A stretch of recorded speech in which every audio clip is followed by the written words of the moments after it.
Ola a todos e todas e benvidos un día máis ao noso podcast. No podcast de hoxe vamos a falar de problemas ambientais que lle importan a xente xoven, que forma parte dun proxecto chamado Youth Power Unleashed. Entonces, comezamos. Eu teño unha pregunta principal que é se sentides que a crise climática é algo próximo ou afastado.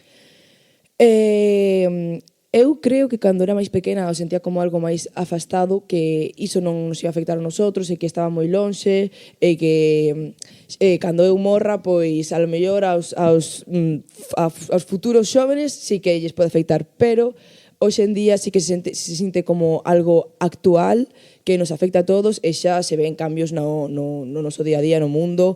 Se ve, pois eso, que cada vez hai máis incendios, cada vez hai máis sequías, cada vez hai pois eso, hai temperaturas máis altas e cousas así que se poden ver no día a día.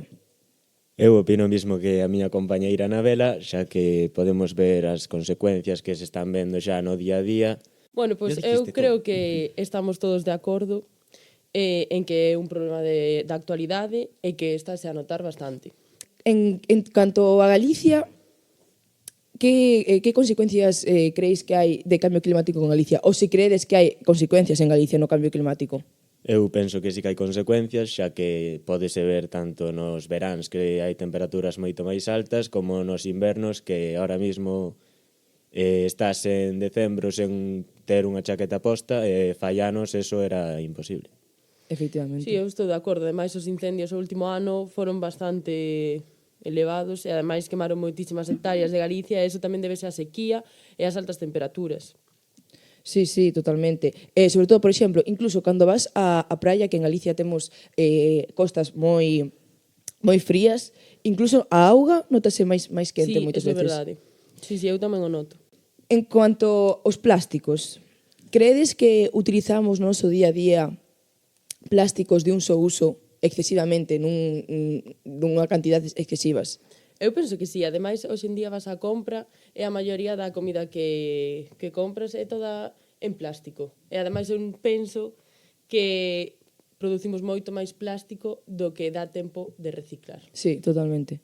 O peor eu penso que non é eso, sino que a xente non reutiliza ese plástico e como tiran, pois eso creo que é bastante peor que a cantidade de plástico que usamos. Sí, e tamén moitas veces nos supermercados ou sitios así non nos dan a oportunidade de non utilizar ese plástico, porque moitas veces, por exemplo, a froita, vas e xa está toda en plásticos individuais e ti se queres comprar, pois eso, a froita pois por separado non podes porque xa te venden así. Sí, ademais que tamén se ti vas a algún supermercado no que pois reciclen e demais, polo xeral pagas máis por eso que por mercar pois con plástico, por así decirlo. Sí. Credes que a transición a enerxías renovables é unha oportunidade ou un problema? Eu penso que é unha oportunidade. A verdade é que sería unha maneira como máis limpia de empregar a enerxía.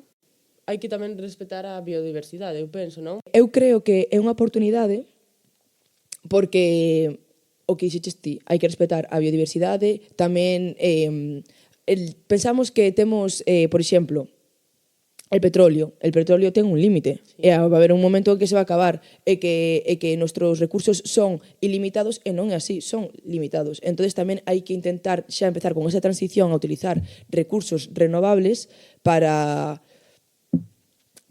que non haxa un impacto tan grande no medio ambiente e para irnos adaptando pouco a pouco a esos novos recursos. Bueno, sí, e tamén esta transición a enerxías renovables tamén eu penso que ten que ser xusta para non sacrificar, por así decir, o patrimonio natural, que é o que intentamos protexer, por exemplo, cos eólicos. Efectivamente. E, bueno, eu quería facer unha pregunta que é se pensades que as empresas cumpren realmente as normas ambientais. Pois non, porque ademais moitas veces moitas empresas, por exemplo, si en Europa que hai normas máis fortes contra pois eso, el cambio ambiental e todo isto, pois en vez de ter as empresas aquí en Europa, as teñen en outros lugares onde esas normas non existen ou onde son máis flexibles para poder facer o que lles dá a gana con a súa empresa. Entón, ao final, non sirve nada esas normas. eu penso que se centran máis en parecer empresas sostibles antes que en intentar transformar pois todo o que fan. Xa está. Bueno, sí, que evitan as sancións, pero non teñen unha ética real de que estén a favor das normas ambientais. Sí, só pensan en crecer máis e máis, sin importarlle o impacto que poden ter no mundo. Sí. E bueno, isto é todo por hoxe. Moitas gracias por escoitarnos. Gracias tamén, Mateo, por vir. Ata a próxima. Chao, chao, chao.